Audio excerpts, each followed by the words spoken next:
So let's go inside a professional turbo nozzle that's no longer spinning and see what's happening. We already took this cover off. Then you're left with the actual housing. Put a wrench on here and on here and just break it loose. You can unscrew it. This piece comes out with no problem. As you can see, it has a thrush washer on there, stainless. Okay, it has two nozzles on the side, an O-ring, and it has this housing, which the water actually pushes out and then turns these little turbines that spins this inside the housing. So in essence, it's working like, it's kind of hard to see if I can get it to work here.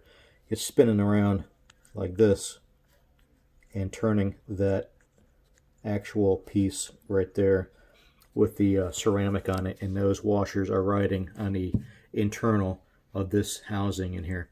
There's another piece down in there.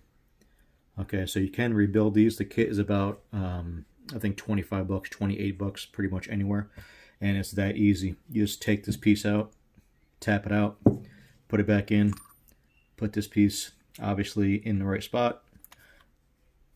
So you're going to have the thrush washer. It's going to go like this, sitting there. It just sits right in there. This washer is very easy to figure out what end goes in where. And the shiny side is going to go to this area here. There's a matte finish, and then there's a shiny side. So the matte goes against this. The shiny goes against that. And that's how that spins around like that. All right.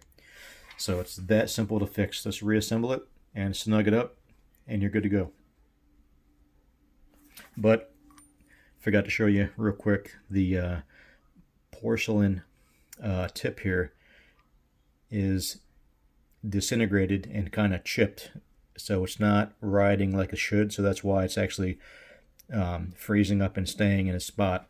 There's also, I forgot to tell you also about the water. How it gets through here. Basically, there's a four-way diffractor in here that sends the water and causes a little bit of turbulence in there, and then causes the spray pattern to be more efficient when it comes out this nozzle. So very simple. Hope that helps you out. Have a good one.